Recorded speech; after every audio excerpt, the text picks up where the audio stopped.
después un escrito de descargos o la defensa, que nunca servía para nada, y finalmente se resolvía el expediente con diferentes sanciones y se publicaba en el BOE y en los boletines oficiales de la provincia a partir de 1937, porque además era imposible, fue tal la purga que no daba abasto el boletín oficial. Esto es un modelo para que veáis cómo eran los modelos de los informes que se enviaban.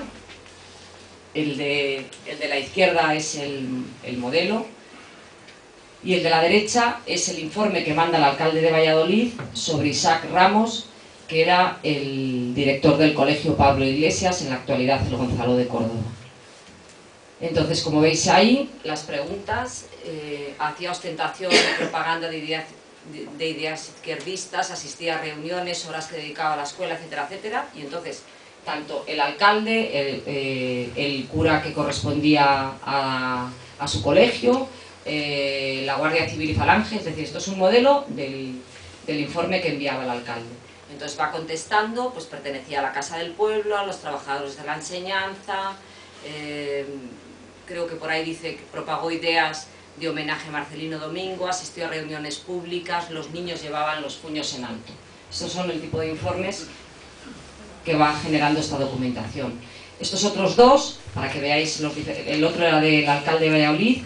Estos son los dos informes del cura y de Falange sobre Gregorio Alonso, maestro de Fresno, que será asesinado también extrajudicialmente, y lo mismo, lo que dice. Elemento perturbador, simpatizante con los elementos marxistas, reflejando especialmente su pésima actuación en el cargo de presidente de la comisión gestora, es decir, era alcalde de la localidad también. En cuanto a su mujer, que es Josefa Gutiérrez Calles, a Gregorio le mataron y Josefa estuvo en la cárcel y por supuesto fue suspendida, no volvió nunca a ejercer, y de ella dicen lo mismo. Esposa del anterior, puede decirse de ella, cuanto menos que según informe de la misma autoridad, en muchos casos inspiró los actos de su esposo, etcétera, etcétera. Estos son otros dos para que veáis todo el tipo de informes que hay. Informes de la Guardia Civil y de un padre de familia de orden. En este caso son referidos al maestro de Valladolid, también del grupo escolar número 4, que es el Pablo Iglesias, que está en la Vitoria, Martín García. Y como veis lo mismo, por las acusaciones: individuo izquierdista, pertenecía a trabajadores de la enseñanza, etc. Después, una vez que se habían recibido los informes, como os digo, se pasa a formular los cargos o las acusaciones. Este esquema, esta tipología de acusaciones, no es específica de Valladolid. Quiero decir, esto está sacado de toda la documentación de Valladolid, pero funciona igual en todas las provincias de retaguardia. Siempre las acusaciones eran de tipo político, sindical, religioso, social, éticas y morales y profesionales. Los políticos podían ir desde la simple simpatía por las ideas izquierdistas que decían hasta una militancia más activa, pertenecer a la Casa del Pueblo o a la CNT, colaborar con Socorro Rojo, participar en manifestaciones. Y he señalado en rojo lo que me parece especialmente llamativo para Valladolid. En el caso de Valladolid, y sobre todo para los profesores universitarios, una de las acusaciones que se manejó fue la pertenencia a la masonería. Y eso tiene una explicación, porque en Valladolid existía una logia masónica, la logia número 17, la logia Constancia, a la que pertenecían muchos de los profesores. Y entonces hay una acusación muy específica sobre este tema. Y lo mismo, petición del nombre de Remigio Cabello para un colegio. Poquito antes del golpe de Estado, se promovió una petición de dar el nombre de Remigio Cabello, que como sabéis es el fundador de la agrupación socialista de Valladolid, a un colegio. Entonces firmaron, hubo muchos maestros que estaban en ese momento ejerciendo, que firmaron apoyando esta petición de dar el nombre de Remigio Cabello a un colegio. Pues la simple firma en apoyo a dar el nombre al colegio figuró y fue causa de un expediente sancionador. En cuanto a los sindicales, pertenencia a la FETE, el sindicato asociado a UGT de los maestros, fue el demonio particular de los inquisidores. Es decir, simplemente haber pagado una de las mensualidades de la asociación o cualquier cosa que sonara a pertenecer a la federación fue causa de depuración.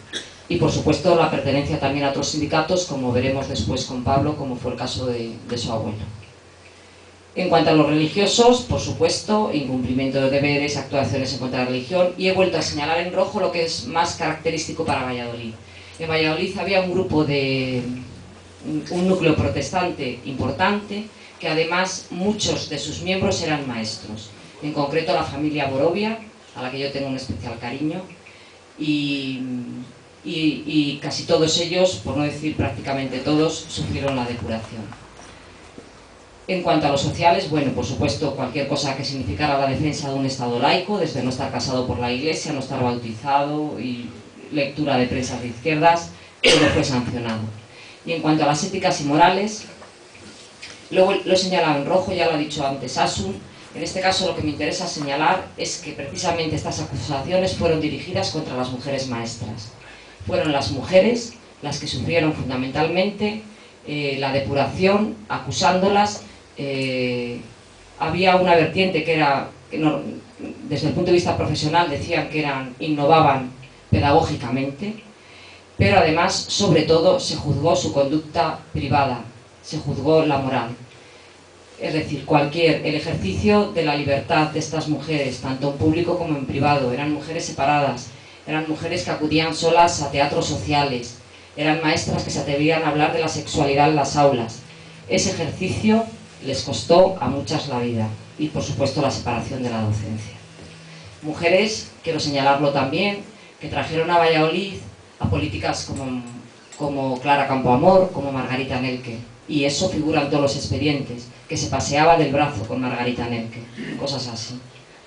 Y bueno, las profesionales, por supuesto, las acusaciones profesionales se centraban en una enseñanza pedagógicamente renovadora. Este es un ejemplo también del abuelo de Pablo, de Andrés Martín, los cargos que le acusaron. Perteneció a Izquierda Republicana, quitó el crucifijo de la escuela antes de mandárselo a la autoridad y hizo propaganda de tendencia izquierdista repartiendo libros con esa tendencia a los niños de la escuela.